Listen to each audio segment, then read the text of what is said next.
தேவையில்லை. இப்போ ரசூலுல்லாஹ் என்ன சொல்கிறாங்க, அதை பரவலாக்குங்கள், அதை நல்ல முறையில் படியுங்கள், அதை ஆழ்ந்து சிந்தியுங்கள்.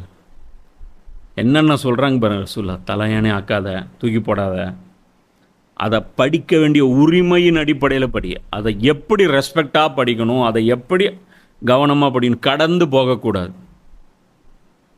ஒரு ரோடு போகிற வேகமாக போய்ட்டுருக்க, அப்படியே 120 மச்சான் அண்டே நம்ம தான்டா 120 அப்படின்ட்டு ஒரு போர்டு ஒன்று வருது, பாலம் வேலை நடைபெறுகிறது மாற்று பாதையில் சொல்லும்.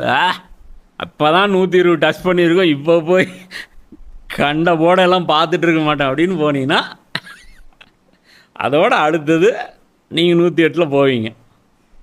அடுத்தது தாமுகவுடைய ஆம்புலன்ஸோ அல்லது ஏதோ சமூக சேவை இருக்கக்கூடிய ஆம்புலன்ஸோ டக்குன்னு வந்து உங்களுடைய வாழ்க்கையை வந்து முடிச்சு வச்சிடும். அது மாதிரி ஆழ்ந்து சிந்தியுங்கள், அதன் மூலம் நீங்கள் வெற்றி அடையலாம். என்ன ஜெயிக்க முடியும்? யூபிஎஸ்சி எக்ஸாமா, நீட் எக்ஸாமா? அது மூலம் ஜெயிக்கலாங்கிறேன். மறுமை வெற்றி ஒரு பக்கம், அது நிச்சயம். குரானை பின்பற்றுறவங்களுக்கு உலகத்திலும் வெற்றி கிடைக்கும். புரியுதா? இன்றைக்கி யாரெல்லாம் குரானை வந்து படித்தாங்களோ அவங்களெல்லாம் உலகம் வந்து நீ நினைக்கிற மாதிரி தப்பாலாம் சொல்ல மாட்டாங்க.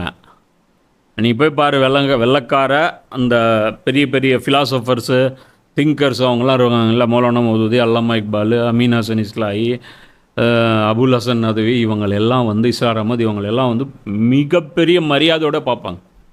அவங்களெல்லாம் கூப்பிட்டு வந்து ஹார்வர்டில் கெஸ்ட் லெக்சர் கொடுக்க வைப்பாங்க. இந்த குரான் ஹாஃபிஸ் இங்கே லட்சக்கணக்கில் இருப்பான், எல்லோரும் இருப்பாங்க. அவங்களெல்லாம் கூப்பிட்டு பள்ளிவாசலில் பயன் கூட யாரும் பண்ண வைக்க மாட்டாங்க.